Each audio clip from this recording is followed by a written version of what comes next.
विद्युत बल रेखाओं से क्या तात्पर्य है? विद्युत क्षेत्र में खींचा गया वह काल्पनिक निष्कोण वक्र जिस पर एक स्वतंत्र एवं पृथक्कृत एकांक धन आवेश चलता है विद्युत बल रेखा कहलाता है। विद्युत बल रेखाओं के गुण।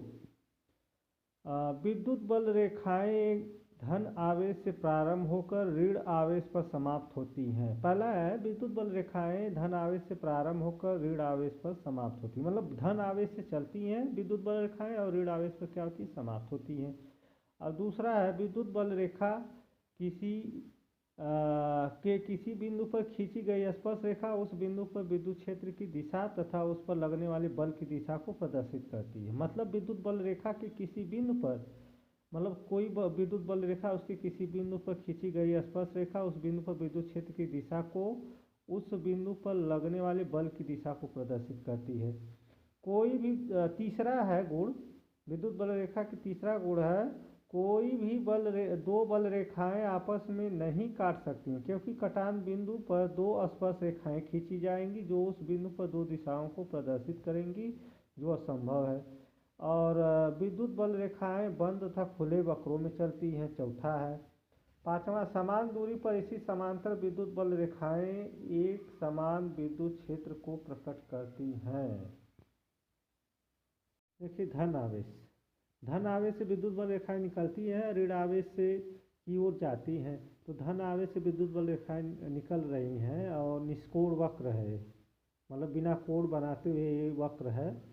इसी को बोलते हैं काल्पनिक और निष्कोण, मतलब कल्पना किया गया है, ये कोई मतलब दिखाई नहीं देता, ऐसी कल्पना किया जाता है। कहने का मतलब ये निष्कोण वक्र है। निष्कोण वक्र मतलब बिना कोण बनाते हुए जाता है। तो धन आवेश से निकल रहा है, ऋण आवेश की ओर जा रहा है, क्योंकि ऋण आवेश अंदर की ओर जाता है, धन आवेश से बाहर की ओर जाता है, इसीलिए धन आवेश से निकलकर ऋण आवेश में जाता हुआ, मतलब विद्युत क्षेत्र में खींचा गया हुआ काल्पनिक और निष्कोण वक्र जिस पर एक एकांक धन आवेश चलता है। धन आवेश क्या करता है, चलता है, वही आपका विद्युत बल रेखा है। अब विद्युत बल रेखा जो है इसके गुण, मतलब अब किसी बल रेखा मतलब दो बल रेखाएं विद्युत क्षेत्र में कोई दो बल रेखाएं एक दूसरे को नहीं काट सकती। एक ही विद्युत क्षेत्र की दो बल रेखाएं एक दूसरे को नहीं काटेंगी, क्योंकि जब भी काटेंगे तो कटान बिंदु पर दो स्पर्श रेखा खींचा जाएगा और जो कि दो दिशाओं को प्रदर्शित करती हैं, जबकि ऐसा नहीं होता, विद्युत क्षेत्र केवल एक ही दिशा को प्रदर्शित करता है। इसके बाद कोई भी विद्युत बल रेखाएं बंद खुले वक्रों में चलती हैं, मतलब ये खुले वक्र में भी चलती हैं और बंद वक्र में भी चलती हैं। इसके बाद है समान दूरी पर स्थित समांतर बल रेखाएं एक समान विद्युत क्षेत्र को प्रकट करती हैं, मतलब समान दूरी पे चलती हैं ये बल रेखाएं समान दूरी पर, तो ये एक समान विद्युत क्षेत्र को प्रकट करती हैं।